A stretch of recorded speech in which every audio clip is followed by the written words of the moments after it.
We're not going to dwell on that. I think I really don't have to introduce Bob to you because everybody already knows Bob, but please join me in welcoming the great Bob Moody. Thank you very much. It's a pleasure to be back here. I always enjoy coming here. Tonight I'm going to be talking about the horrible fall of Professor Wilbur. Some of you may be familiar with the story already, but most of the people that I've spoken to who have heard this just had the basic facts. And what I've done over the past few months is go back and do some additional research and come up with some more information on what is really kind of a remarkable story. Now, this happened in Paoli. So you may be wondering, well, what does this have to do with Lawrence County? Well, a couple of things. First of all, I came across this story when I was doing research for my book on the Moody-Tolliver feud. And the first really violent incident in that feud was in June of 1871 when the Moody house right on the Orange-Lawrence County line on what is now VFW Road was firebombed at midnight, and then snipers shot at the people as they left the house. And so that was a shocking story at the time. And that made national and international headlines literally around the world. Well, this story of Dr. Wilbur took place just 3 months later in September of 1871. And once again, it was reported in newspapers in almost every U.S. state that was a state in 1871. And also overseas. It was in the New York Herald all the way to the San Francisco Chronicle. It was reported in Canada. I found 30 newspaper stories about it in the United Kingdom, including 6 London newspapers. And for some reason, it was especially widely reported in Australia and New Zealand. So Orange and Lawrence counties, this general region, were the focus of national and international attention twice in just a 3-month period at the time. Now, the difference between that and the feud stories is the feud stories went on for almost 30 years as there were trials and arrests and people being sentenced and pardoned and meeting a grisly death at the end and all sorts of things, whereas this was a one-off, but it was big news at the time. The other reason I think it's pertinent to this group is I'm imagining that in your travels, some of you may have actually been to Paoli. Maybe on your way to Rigo or Palmyra or something, you would have passed through there. Could I get a show of hands? Have you been to Paoli? That's quite a few. Specifically, this took place, or began, at the old Orange County Fairgrounds. And the fairgrounds at that time was in the southeast quadrant of Paoli, if you're familiar with the geography there. It was bordered on the west and the south by Lick Creek, on the east by 2nd Avenue South, and on the north, appropriately enough, by Fair Street, which is still called Fair Street, although it's all houses and house trailers these days. And essentially what happened was a guy fell from a hot air balloon at a height of at least 1 mile during 1871. Hot air balloon at 1871? Yes. Oh, they were, George Washington saw hot air balloons. You know, they were around for a while. Here's a spoiler alert. It did not end well for Professor Wilbur. Okay. Now, some people locally, at least in Orange County, are familiar with it because there's a local musician named Robert Hoyt who wrote a song about Professor Wilbur's fall that he's performed in public quite often. He also recorded it, and for some reason it's never been on any of his albums that have been released, but I've had a chance to hear the song, and it's remarkably accurate for the information that he had available to him 20 years ago when he wrote it. So, like I say, I've written a 10-page article that gives a lot of details that I won't have time to go into tonight, and cite sources and that sort of thing. And I would like to make this available to any of you who would like a copy of it. So we have a sign-up sheet that Rowena is going to start passing around. And there are two ways that I can send you a copy of this article. The first would be if you want to put your name and an email address, I will email a file to you. It'll be a Word document file. Or you can contact me at bobmoody@bobmoody.com, all together, and I will be happy to send you a copy. That will also include a copy of a newspaper headline from the time about the incident and a 1866 town map of Paoli that shows where the fairgrounds were located at the time. We don't know a lot about the early life of Professor R.H. Wilbur. He's always referred to that way, Professor R.H. Wilbur, just Professor Wilbur. We don't know what the R.H. stands for, which makes it kind of hard to find anything about his background. And you would think that being a professor would be a hint, but actually it's not, because professor was an honorific title that was given to anybody who owned a hot air balloon for some reason. Now, some of them may have been professors, but some of them most certainly were not. And time permitting, I'll be referring to a couple of other professors elsewhere who play into this story. But Wilbur appears in the public record first in 1859 in New Orleans. And that was when his big smoke balloon, a hot air balloon, as opposed to the gas-filled balloons that were the alternative, went up from what we now call Jackson Square, was called Congo Square at the time in New Orleans. Now, unfortunately, he didn't get a lot of attention because there was a guy who had a gas balloon that was bigger and fancier, and he kind of stole the show. But the New Orleans Crescent did report that Professor Wilbur's big smoke balloon had gone up harum-scarum and come down Caflummox before the second balloon, piloted by a Professor Wilson, with his passenger, Miss Mary Way, who was wearing a beaver hat and a black silk dress with a matching shawl, took off. The reporter for the Crescent noted that she seemed to delight in being blown sky high, but we did not wait to hear how or where they landed. 2 years later, Wilbur asked the city council, local officials, for a permit to go up again, but they said no and gave it to Professor Wilson instead. Later, he did a benefit ascension for the benefit of the Jackson Regiment, preparatory to his departure for the seat of war with said regiment. So presumably, he was in the Confederate Army at one point. Admission, by the way, was 50 cents, with children and servants half price.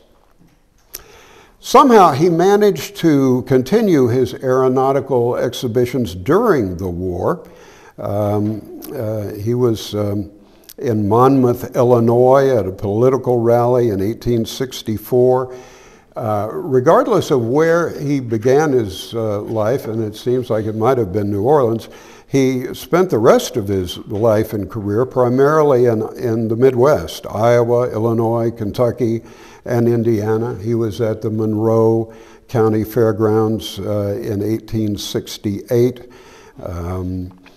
In that same year, he was at the Rock Island Fairgrounds in Illinois, where they said his balloon was 77 feet high and 56 feet in diameter.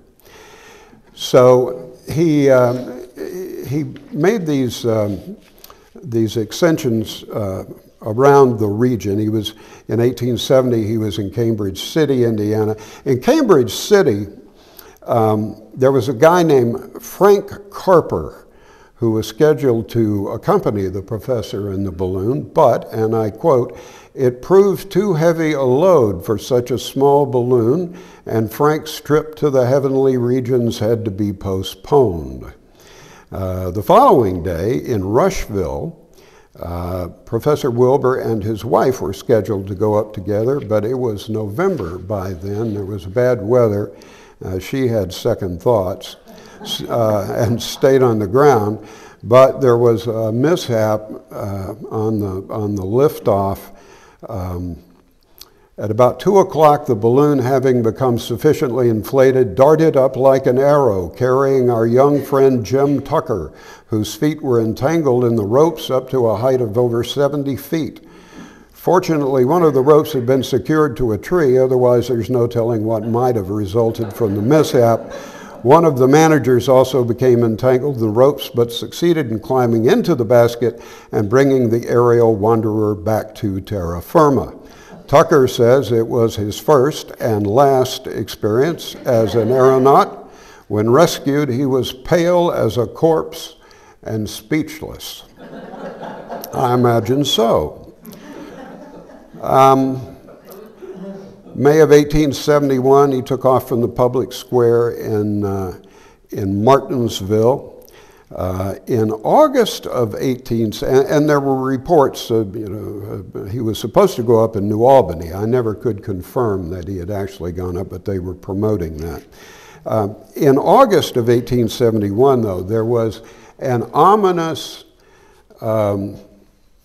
event that is very curious in the way it was reported. On August 15th, the Louisville Courier-Journal reported that some boys in Eminence, Kentucky had made a large paper balloon, and they were trying to fill it with smoke when young Harry Watkins fell from a high crossbeam and was killed instantly. Another youngster visiting was also hit by the beam and was unconscious until the following day. But you'll notice that account makes no reference to Professor Wilbur, just a bunch of kids with a paper balloon. Boys will be boys. But 1 week later, and I love the name of this paper, Jeff, you'll like this too, the Frankfort Tri-Weekly Kentucky Yeoman reported a very different version of the same story. They said Professor Wilbur, the hot air balloonist, pardon me, made an ascension from the Eminence Fairgrounds last Saturday, upon which occasion John Watkins, not Henry, as the Courier-Journal said, of Eminence was killed and Thomas Dunlap received serious, if not fatal, injuries. The rope that held the balloon to the post had a knot in it which was too large to pass through the pulley, which caused the post, which had it tethered to the ground, to be drawn from the ground when the balloon began to go up. And that heavy timber started swinging around, and that's what killed John Watkins and seriously injured Thomas Dunlap. Now, I have found the grave of a 23-year-old man named John Watkins, buried in Eminence, who died on that date. So I believe that is, in fact, the correct story. But even if Wilbur was, as it appears, had been involved in a fatal accident, it did not slow down his future bookings. The Harrison County Fair, the Corydon Republican reminded its readers, was going to begin the week after that incident in imminence. And among the attractions would be Professor Wilbur. They say that on the day, well, the New Albany Daily Standard, which is actually one of the better newspapers of the time and more reliable newspapers, reported that on the day that Professor Wilbur was going to go up, they set a single-day record attendance, and this is in Harrison County, of between 7,000 and 10,000 persons. Now, that's, I think, probably about the entire population of Harrison and surrounding counties in 1871, but that's what was reported. So then he headed to Paoli. By this time, he had between 100 and 200 successful liftoffs with this balloon. And so the way it was set up during the Orange County Fair was that during the week he would go up on a tethered liftoff, where the balloon would, go up a certain distance, and presumably people could ride, along for a fee or whatever. But on the final day of the fair, on Saturday, September 30th, he was going to do free flight, and that was the main event. Now, before I go any further and get into the details, you will notice that there are a lot of different versions of this story. And we really don't know to this day exactly what happened. If you get the complete article, you can see how they vary over time. However, there was no doubt about what happened at the end. The fatal balloon ascension, an editor up in a balloon, he gets scared and jumps out. Now that's not Wilbur, that's somebody else, as you'll see. Professor Wilbur, swinging by a rope, is carried into the clouds, falls, and is buried in the earth. His fall heard 1 mile, a mangled corpse. So an unknown reporter noted that Wilbur had made 1 or 2 ascensions near Paoli about a month earlier. He may have been talking about the county fair in Corydon. Thousands of spectators were there. George Knapp was both the editor of the Orange County Union, a Republican newspaper based in Paoli, and he was also the postmaster in Paoli. And George Knapp was scheduled to ride along as a passenger. And the newspaper said he had worked himself into the belief that he could take the trip in the balloon without the aid of Professor Wilbur, having persuaded the professor to let him go up alone. The reporter speculated that as Knapp saw the balloon inflated with hot air, he had to inflate himself with bad whiskey to nerve himself up for this occasion, but he told bystanders that he was going up in the balloon if it took him to hell. It almost did. At about 4 o'clock, somehow, and again, the accounts differ, the rope was cut and the balloon began to go up, with Knapp in the basket, but not Professor Wilbur, for whatever reason. Well, when the balloon gets 30 or 40 feet in the air, Knapp gets scared and jumps out, striking the ground with a tremendous thug, which smashed him up considerably but did not fatally injure him. So Professor Wilbur is now seeing his precious hot air balloon taking off unmanned. And so he grabs one of the tethering ropes and is making a desperate effort to keep it under control.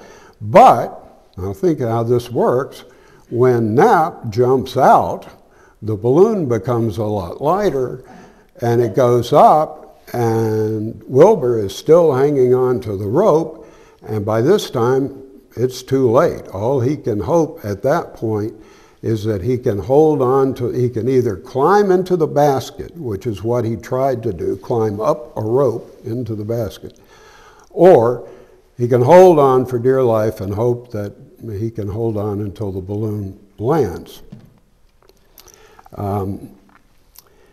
So the reporter's account of all of this is, up, up, up went the balloon until poor Wilbur, clinging to the rope under the basket, became a mere speck.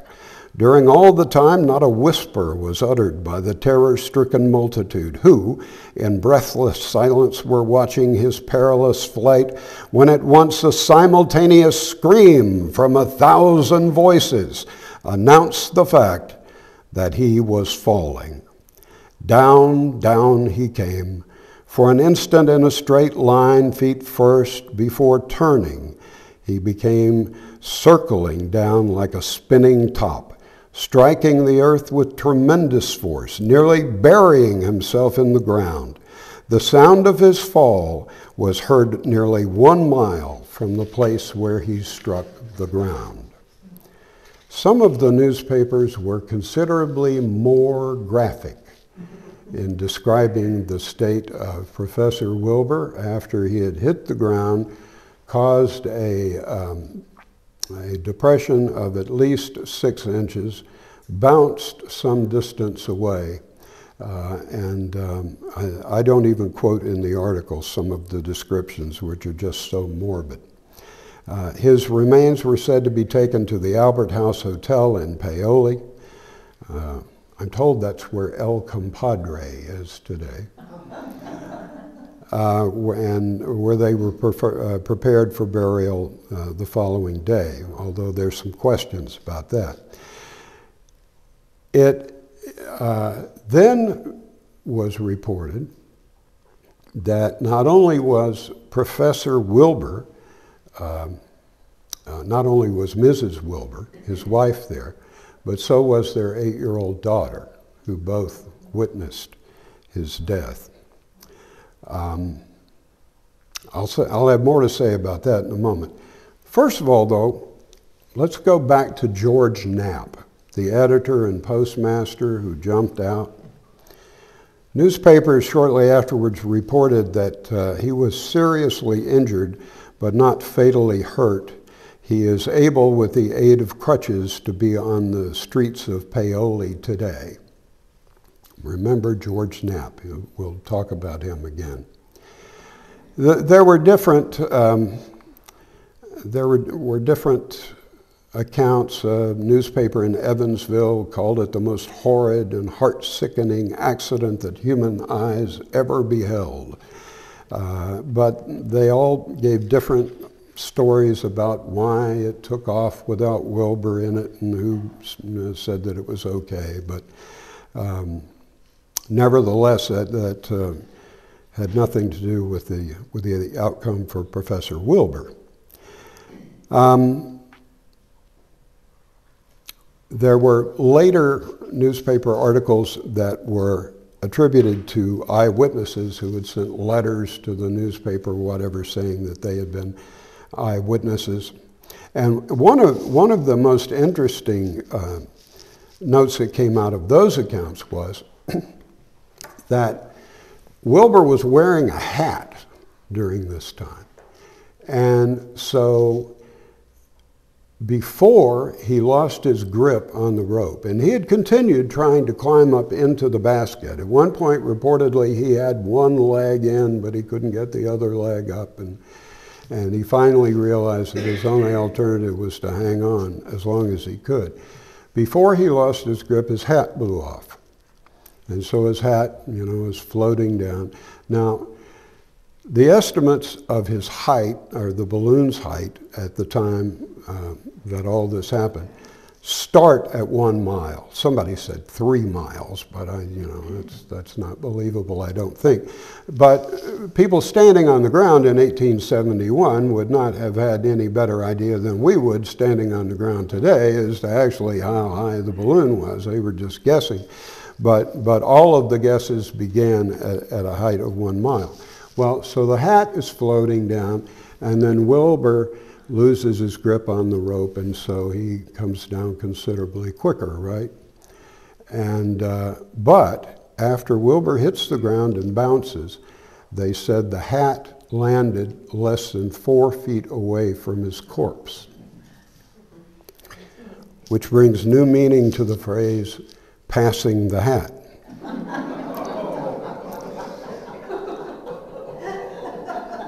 I used to be on the radio. People paid me for jokes like that, okay?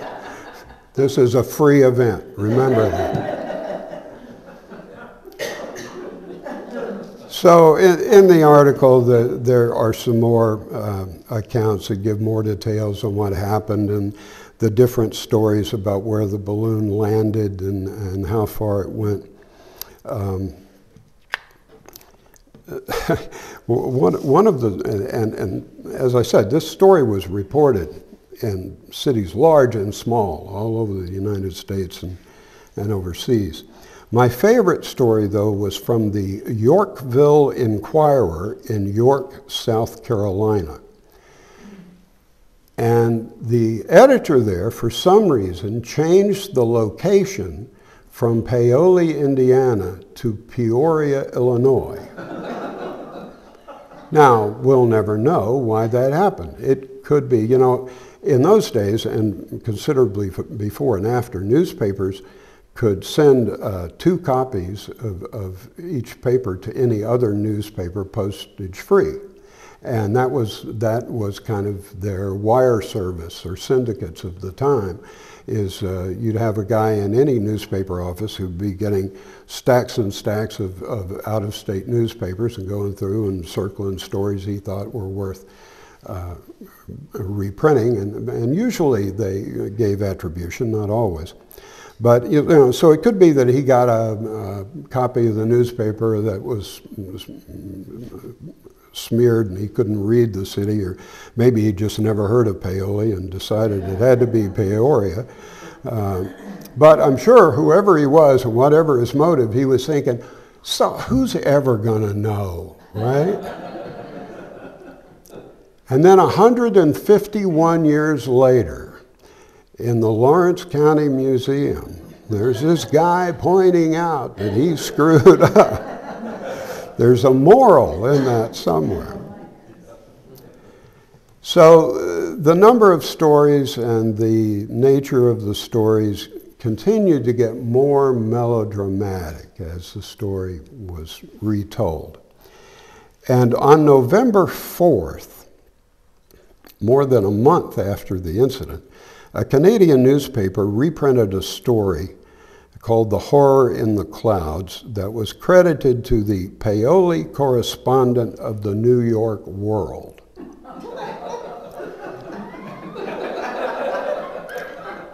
Yeah, you know, I have my doubts about that too, but I think I know who it was. I believe it was a man from Bloomington named Daniel O. Spencer, Jr. He is the man to whom I dedicated my book. The first edition was to the anonymous correspondent known only as DOS. By the time the second edition came out, I'd identified him as Daniel Oliver Spencer, Jr. He is a remarkable man. I believe that I am the world's leading expert on Daniel Oliver Spencer at this point. I'm convinced he wrote this story because it's just, I mean, I was showing Rowena earlier tonight. Years later, he wrote a story titled, There Is Only One Daniel O, and he lives in Bloomington. It was talking about what a great guy he was. He was the most colorful character in Monroe County, and everybody loved him. It forgot to mention that he had been convicted of manslaughter for killing a man in a bar fight in Spencer, Indiana in 1869. That conviction was overturned 3 years later on grounds of self-defense. Even though Spencer had shot the man in self-defense 3 times, twice in the back, but he got off. Later on, he did serve 3 years in the penitentiary in Jeffersonville for attempted murder of a woman who had come to see his wife while his wife was on her deathbed. But despite that, when he died in 1900, there were obituaries and tributes throughout this region and into Kentucky and Ohio. I'm working on a biography of Spencer just for my own enjoyment. I don't think there's any market for it, but I'm just fascinated by this guy. And in fact, tomorrow, when I leave here, I'm going to Spencer because I believe I've identified the saloon in downtown in Spencer where he murdered Mr. Martin. The bar fight, by the way, was over which one of them could speak French better. Alcohol might have been involved. And Mr. Spencer had no way of knowing that Mr. Martin's mother was French Canadian. So he lost the bet. Didn't want to pay off, and that's where it got kind of nasty. So as I was saying, on November 4th, this new version of the story comes out. I believe it was written by Daniel Spencer. And the reporter claimed to have been standing beside Wilbur just as George Knapp stepped in the basket. And then later he claimed that he was standing next to Mrs. Wilbur as her husband lost his grip on the rope. Her eyes were bulging and she grasped his arm until her ill-fated husband lost his grip. And she began to cry, "Oh my God, he will die, he will be killed." Yeah? Now, here's kind of a troubling side note, and I don't include this in the report because it's hearsay. But when I first mentioned this story on the Slice of Orange Facebook page in Orange County that Roger Moon and Valerie are administrators for, I think, it got a lot of feedback from people who said, yeah, I heard that story from my grandmother, who heard it from her mother or whatever. And there were various details that they said had been passed down through the family. And one guy said that his great-grandmother, who was an eyewitness, had overheard Mrs. Wilbur saying to her 8-year-old daughter, "Don't worry, dear, we will get you a new daddy." Yeah. So, yeah, you know, it's comfort, I guess. So 2 months after Wilbur died, at the end of November, the Daniel Spencer story shows up again, but he has added more to it. He's had some time to work on his story, right? Should I live to be 160 years old, the horrible scene witnessed by me on Saturday last will never be effaced from my memory. I see it before me now.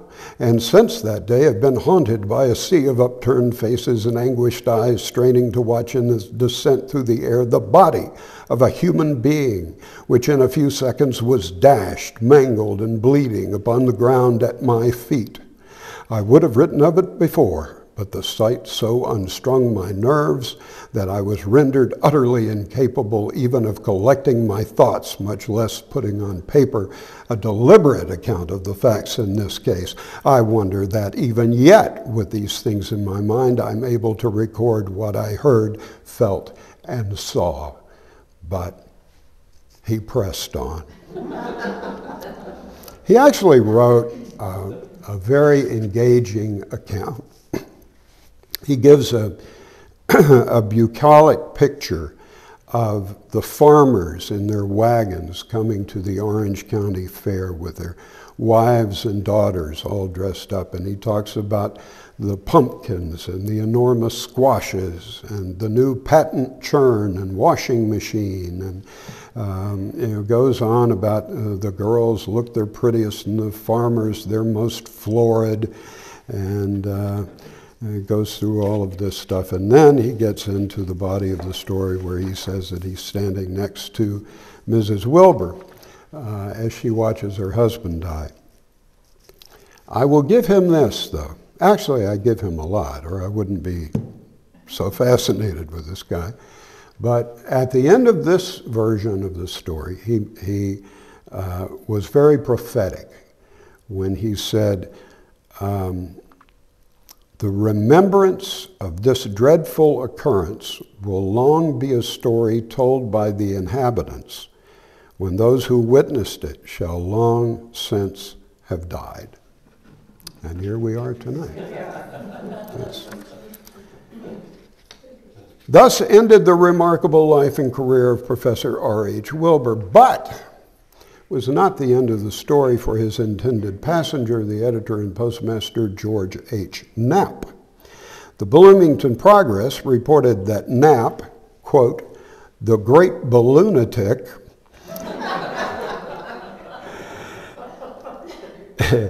is visiting the smaller cities of the state and recounting his aerial experience to the astonished natives. But 4 months later, there was a different story about Knapp in the Cincinnati Daily Times. It seems like Knapp had disappeared, and with him had disappeared about, originally they said $1,000 of money orders made payable to himself. He had left his wife in charge of the Paoli post office. They were made out generally in $150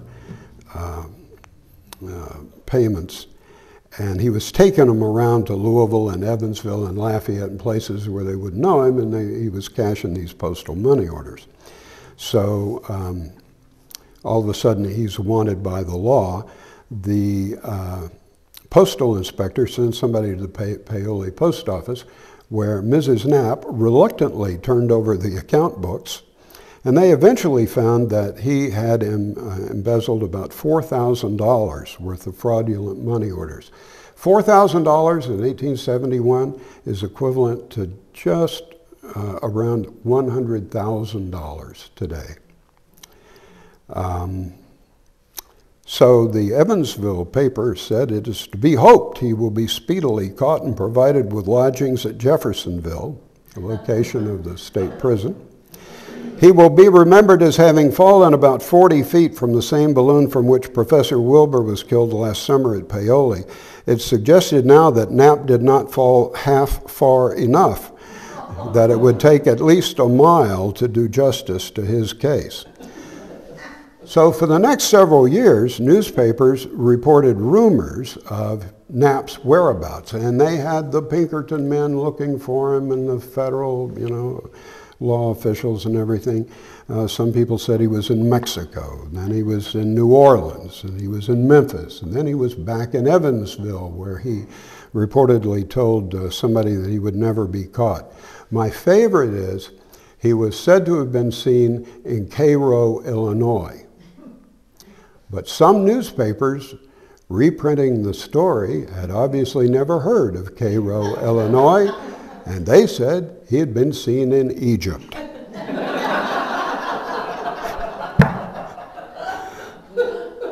He was seen in a small town in Pennsylvania. He was in New York City. Helpfully, the New Albany Ledger offered its readers a convenient description of the wanted man. They said he is a printer by trade, very tall, a little stooped over in walking, a great bloviator, just in case you thought Rush Limbaugh had invented that word, and has a cheek like a stage horse. I have no idea what that means. Despite a nationwide manhunt, I have not been able to find any indication that he was ever apprehended. Now, I did find a George H. Knapp, who died in New York City in 1887 at age 80, which would have made him 64 when the balloon incident happened. So I guess it's possible that could be him, but I would think if the Pinkertons were after me, I would not be using my real name, even in New York City, so I think it's unlikely. Now, that's really just about the end of the story of Professor Wilbur, but there's one other interesting side note. In 1875, 4 years later, there was another balloonist who called himself Professor Washington Harrison Donaldson. And he drew national attention from his daring exploits. He was in business for a time with P.T. Barnum. At one point, he claimed that he had secured financing for a transatlantic balloon flight from New York to London. Obviously, that never happened. At one point, he faked his own death. He showed up at a telegraph office at a small town in Pennsylvania saying he had just seen a balloon crash and that the pilot was dead. And, so they reported the death of Donaldson, but it was Donaldson who was reporting his own death. In the summer of 1875, he and a newspaper reporter took off from Chicago and were carried over Lake Michigan. And a violent storm came up that night. Neither of them were ever seen again until the reporter's body washed ashore a month later. No trace ever found of Donaldson or his balloon. But while they were still missing, the Louisville Daily Commercial did a story about Donaldson being missing, and it prompted it, of course, to resurrect the story about Professor Wilbur's death.